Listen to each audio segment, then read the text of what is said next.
रहीमन चुप हो बैठिए, देख दिनन के फेर, और नीके दिन जब आई है बनत न लगे देर।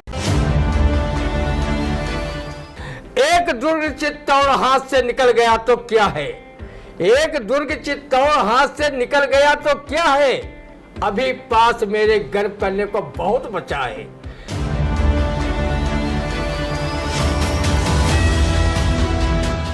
नमस्कार, स्वागत है आप सभी का आई इंडिया के खास कार्यक्रम रंदा में। खबरों पर रंदा चलाने के लिए आई इंडिया के स्टूडियो में मौजूद है वरिष्ठ पत्रकार, कवि एवं रंगकर्मी ज्ञान प्रकाश सिंह प्रतीक जी। तो प्रतीक जी, आपका बहुत बहुत स्वागत है आई इंडिया के स्टूडियो में। आज की पहली खबर की शुरुआत करेंगे, जहां पश्चिम बंगाल के सीएम ममता बनर्जी ने कहा कि हम चुनाव नहीं हारे हैं, हमारी सीट लूटी है, मैं इस्तीफा नहीं दूंगी। अब इस इस्तीफे और सीट लूटी पर क्या कहेगा रंदा, सुनते हैं।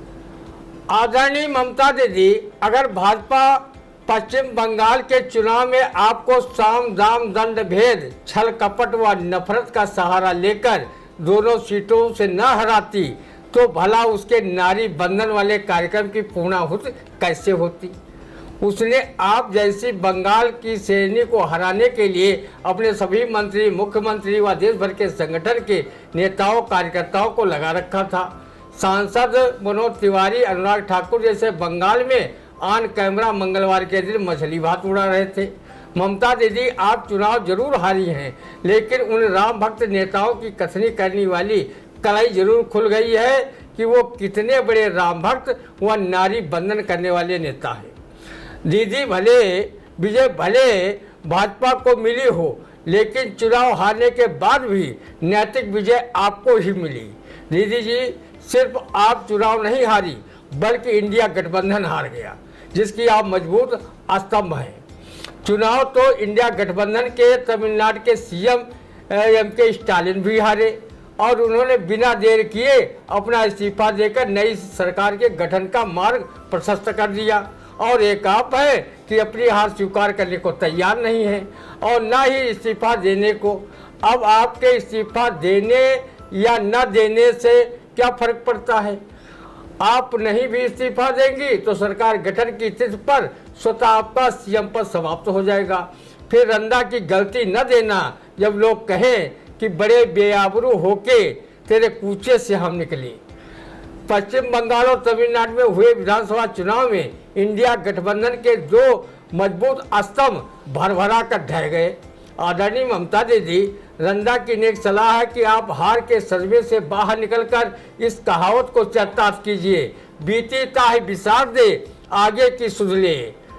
दीदी जी, परिवर्तन तो प्रकृति का शाश्वत नियम है, इसलिए सत्ता बदलने के साथ आप अपने को भी बदलिए, क्योंकि आप त्यागी, शिक्षित, ईमानदार, साहसी, संघर्षशील नेता हैं। आप इंडिया गठबंधन को मजबूत बनाने के लिए आगे बढ़िए। भाजपा ने आपको एक राज्य से हराया है, आप उसे पूरे देश में हराने का काम कीजिए। आप हार के सदमे से आगे निकलिए। दीदी जी, कहावत है, कभी कभी नाक कटने से भी मुंह बन जाता है। आपने लगातार पश्चिम बंगाल में 15 साल तक एक छत्र राज किया है। आपने 29 साल के कम्युनिस्ट शासन को उखाड़ फेंका था तथा लोकसभा अध्यक्ष रह चुके सोमनाथ चटर्जी जैसे नामचीन नेता को सांसदीय चुनाव में हराया था। आपकी पार्टी की हार होने के बावजूद उसे 40% से अधिक मत प्राप्त हुए हैं। सिर्फ भाजपा आपसे 5% ज़्यादा मत लेकर बहुमत को प्राप्त किया है। आपकी जगह पर अगर रंदा होता तो हार जाने के बावजूद भी अपने मनोबल को ऊंचा रखने के लिए मेवाड़ मुकुट की इन काव्य पंक्तियों के भावार्थ पर चलने का प्रयास करता। एक दुर्ग चित्तौड़ हाथ से निकल गया तो क्या है, एक दुर्ग चित्तौड़ हाथ से निकल गया तो क्या है, अभी पास मेरे गर्व करने को बहुत बचा है। दीदी जी, आप महाराणा प्रताप की तरह इन काव्य पंक्तियों से संकल्प लेकर आगे बढ़िए। जब तक तन में प्राण लड़ेगा, पल भर चैन न लेगा, सूर्य चंद्र टल जाए किंतु व्रत उसका नहीं टलेगा। जब जीत हार जीवन मरण ये से अपने से विधि हाथ कहा जाता है, तो फिर हार का गम और गुस्सा क्यों। आपने 15 वर्षों में न तो वेतन भत्ता लिया और न सरकारी सुविधाओं का लाभ। आपने सूती धोती व हवाई चप्पल पहनकर ईमानदार राजनेता की छप बनाई। आप कई बार केंद्रीय मंत्री भी रही। आप जैसे सादा जीवन उच्च विचार वाले नेता अब बिल्ले ही मिलते हैं। दीदी जी, आप जमीर वाली नेता हैं और जो आपके मुकाबले लड़े नेताजी हैं, उनका नाम तो शारदा नारदा घोटाले में भी आ गया था, लेकिन भाजपा में उनके सभी पाप धुल गए हैं। उनके जैसे नेताओं के कथित जमीन बेचने की वजह से ये लोकतंत्र पिलपिला हो गया है। ऐसे ही नेताओं के लिए कब अवनीश मिश्र ने लिखा है, आपके पास जमीन नहीं है, आपके पास जमीन नहीं है तो सब कुछ है। जैसे धरती से आसमान चढ़ सकते हो, नई नई उपलब्धियों की ओर बढ़ सकते हो, बिना पढ़े ही शिक्षा विधि हो सकते हो, ऊंची कुर्सियां, उपजाऊ पद या आगे बढ़ते रहोगे बेहद। जिसके पास जमीन है उसके पास न तर्कस और न तीर है, केवल भले आदमी होने की तस्वीर है। एक समय था जब आदमी बड़ी मुश्किल से जीवन में एक बार जमीन बेचकर हुजूर हुक्काम हो जाता था, जितना चाहता था उतना पाता था। लेकिन जब से हर 5 साल बाद चला जमीन बेचने का सिलसिला, तब से लोकतंत्र हो गया है पिलपिला। इसलिए ममता दीदी जी, रहीम दास के इस दोहे पर चलकर राजनीति की अगली मंजिल पर चलने का प्रयास कीजिए। समय के साथ पुनः कामयाबी आपके चरण चूमेगी। रहीमन चुप हो बैठिए, देख दिनन के फेर, और नीके दिन जब आई हैं बनत न लगे देर। बिल्कुल, रहीमन चुप हुए बैठिए, देखिए दिन के फेर, नीके दिन जब आइए बनत न लगिए देर। तो इसका मतलब जब अच्छे दिन आने वाले आपके होंगे तो देर नहीं लगेगी बनने में। फिलहाल रंदा की सलाह आप दीदी जी जितना मानिए, लेकिन हाँ, आप हार गई हैं चुनाव पश्चिम बंगाल, उस पर मंथन करिए, क्या करना है क्या नहीं करना है। पीडीए को मजबूत करना है कि नहीं करना है, कैसे, जिस तरह से बताया कि एक अभी दुर्ग आपने मतलब हारी है चित्तौड़ का, जिस तरह से पश्चिम बंगाल का, तो वो हार गई हैं। ठीक है, अब अगला मंथन करिए और इस्तीफा दीजिए। फिलहाल इस्तीफा नहीं भी देंगे तो वहाँ पर जो है इस्तीफा ले लिया जाएगा। अगली खबर, हर गांव नगर से सटे गांव सुरजीपारा में लगे सभी 16 इंडिया मार्क का हैंडपंप उगल रहे हैं दूषित पानी। एक तरफ इस भीषण गर्मी में लोग पानी पानी की त्राही कर रहे हैं, तरस रहे हैं, लेकिन हर गांव नगर से जो सटा एक गांव है वहां पर जो इंडिया मार्क का हैंडपंप लगा है वो गंदा पानी, दूषित पानी उगल रहा है। इस पर क्या कहेगा रंदा, सुनते हैं। भगवान का लाख लाख शुक्र है कि कहो ये हैंडपंप दूषित जल ही दे रहे हैं, कहीं देसी दारू नहीं उगल रहे, जिन्हें फ्री फोकट में पीकर रंदा सरीखे अधिकांश ग्रामीण दिन रात टुन्न रहते। ग्राम सुरजीपारा में कम से कम पानी के नाम पर दूषित जल ही पीने को ये हैंडपंप मजबूर कर रहे हैं। कहो जिले के अधिकांश गांवों में लगे उन इंडिया मार्का हैंडपंपों की तरह नहीं है जो मरम्मत के अभाव में पानी देने की जगह सिर्फ सूसू की आवाज़ निकाल रहे हैं। दूषित जल दे रहे सुरजीपारा गांव के सभी 16 इंडिया मार्का हैंडपंप सरकार की हर घर स्वच्छ जल देने की योजना पर एक जोरदार तमाचा लगा रहे हैं। जल जीवन मिशन योजना के तहत जो टंकियां भी बनी हैं उनमें से अधिकांश पानी की टंकी अभी चालू नहीं हो पाई हैं। कहने का तात्पर्य यह है कि ये सफ़ेद हाथी बनकर रह गई हैं। हमारे ज़िले में 60-70 फीट नीचे का जल दूषित हो चुका है। प्रदूषित जल पीकर रंदा जैसे न जाने कितने लोग पीलिया रोग के शिकार हो चुके हैं। दूषित जल पीते देख रंदा ये अपनी व्यंग का पंक्तियां कहने को मजबूर है। जल ही जीवन है, जल ही जीवन है, जो मिल सकता आजीवन है। नल का ना मिला तो नाली का मिल ही जाएगा, उसे पीकर तो हष्ट पुष्ट मिस्टर खली हो जाएगा। मेढक भी तो नाली का पानी पीते हैं, उछलते कूदते फुदकते और शान से जीते हैं, बिना अन्न टनाटन। एक बार पूर्व प्रधानमंत्री अटल बिहारी वाजपेयी ने शुद्ध पेयजल को लेकर चिंता व्यक्त करते हुए कहा था कि जब कभी भी तीसरा विश्व युद्ध होगा तो पानी के लिए होगा। उन्होंने रहीम दास के इस दोहे से भी लोगों को पानी के संरक्षण पर बल दिया था। रहीमन पानी राखिए, रहीमन पानी राखिए, बिन पानी सब सून, पानी गए न उबरे, मोती मानुष चून। रंदा ने जनहित में जिलाधिकारी डॉक्टर राजा गणपत आर से अनुरोध किया है कि वो ग्राम सुरजीपारा के लोगों को स्वच्छ जल उपलब्ध कराने हेतु संबंधित विभाग को निर्देशित करें। वैसे ही लोग बोतल बंद पानी महंगे दामों में खरीदकर पीने को मजबूर हैं।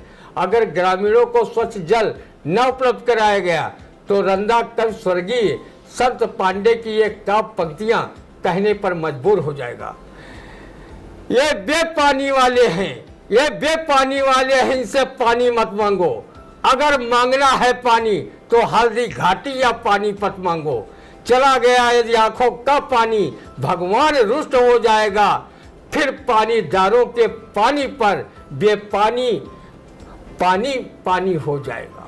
बिल्कुल, फिर पानीदारों के पानी पर बेपानीपन पानी पानी हो जाएगा। फिलहाल जिस तरह से जनपद से थोड़ी ही दूर पर सोजीपारा गांव है, हर गांव से सटा हुआ ये गांव लगता है, और ऐसे में वहां पर जो 16 हैंडपंप लगे हैं इंडिया मार्का के, वो गंदा पानी दे रहे हैं। तो ऐसे में समझिए गंदा पानी जब हैंडपंप से निकलेगा तो वहाँ के लोग, ग्रामीण आमजन जो पिएंगे तो वो अपने आप अपने स्वतः बीमार हो सकते हैं। तो ऐसे में जिलाधिकारी महोदय से निवेदन है कि इस खबर का संज्ञान ले और वहाँ के जो संबंधित विभाग हो उसे दुरुस्त कराने के लिए उन हैंडपंपों को सही करा जाए। फिलहाल अगली खबर, जहाँ थाना तंबौर क्षेत्र के ग्राम सहीजर कला निवासी किशोरी सादिया की सर्पदंश से मौत हो गई है।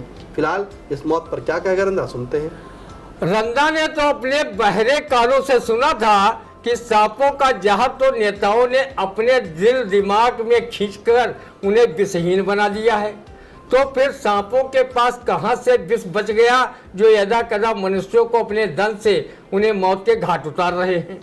रंदा का मानना है कि इस किशोरी सादिया की जगह पर अगर सांप ने किसी नेता को काटा होता तो उसे अपनी औकात का न सिर्फ पता चलता बल्कि वो स्वयं काल के गाले में समा जाता। अगर ऐसा न होता तो किसी कवि को ये व्यंग का पंक्तियां क्यों लिखनी पड़ती। एक सांप ने एक नेता को डसा, नेता को तो कुछ नहीं हुआ, बेचारा सांप चल बसा। हे सर्प जी, तुम्हें अधिकांश नेताओं की तरह समाज में सभ्यता के साथ रहने की तमीज तक नहीं है। अगर आई होती तमीज तो किसी कवि को ये काव्य पंक्तियां क्यों लिखनी पड़ती। सांप तुम सभ्य तो नहीं हुए, सांप तुम सभ्य तो नहीं हुए, नगर में बसना भी तुम्हें नहीं आया, फिर कैसे सीखा डसना, विष कहाँ पाया। सर्प देवता, लोगों को विश्वास तुम पर से इतना उठ गया है कि वो तुम्हें दूर से ही देखकर खिसक जाते हैं। अगर लोगों की तरह भगवान नीलकंठ का भी विश्वास तुम पर से हट गया तो वो तुम्हें अपना कंठार बनाने से मना कर देंगे। तुम जो निर्दोष लोगों को काटते हो और उन्हें मौत की नींद सुनाने का कार्य करते हो, अच्छी बात नहीं है। अगर काटना ही है तो अमेरिका के ट्रंप व इजराइल के राष्ट्रपति नेतन्याहू को काटो, जो स्वयं इतना विषैले हैं कि वो अकारण छोटे छोटे देशों पर विश्व व्यवन करते हुए बमबारी करते हैं और पूरी मानवता की हत्या करने का काम करते हैं। रंदा पर्यावरण प्रेमी है, इसलिए तुम्हें कोई हानि नहीं पहुंचाना चाहता, नहीं तो वो हने का हनय पाप न गनय की कहावत को चरितार्थ कर तुम्हें हानि पहुंचाने का काम करता। लेकिन अगर निर्दोष लोगों को डसने से बाज नहीं आए तो वो राजा जन्मेजय जैसी सर्पा यज्ञ करेगा, जिसे तुम सभी सर्प जलकर भस्म हो जाओगे। जब हमारे देश में तुम्हारी प्रकृति के अनेक नपढ़ती विश्वमन करने वाले नेता मौजूद हैं तो तुम्हें लोगों को डसने की जरूरत ही क्या आन पड़ी। रंदा ने भगवान शिव से प्रार्थना की है कि वो प्राकृतिक सर्प और मनुष्य रूपी विषधर सर्पों को नियंत्रित करें ताकि समाज निर्भय होकर अपना जीवन यापन कर सके। बिल्कुल, देखिए किस तरह से जो है सांप ने यानी कि एक किशोरी को काटा है, उसकी दर्दनाक मौत हो गई है।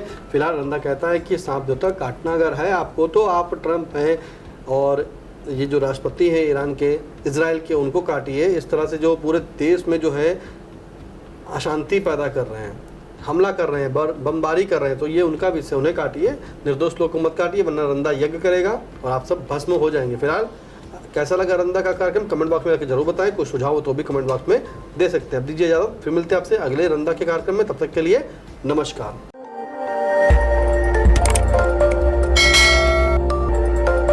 खबर आपकी, नजर हमारी। देखते रहिए आई इंडिया।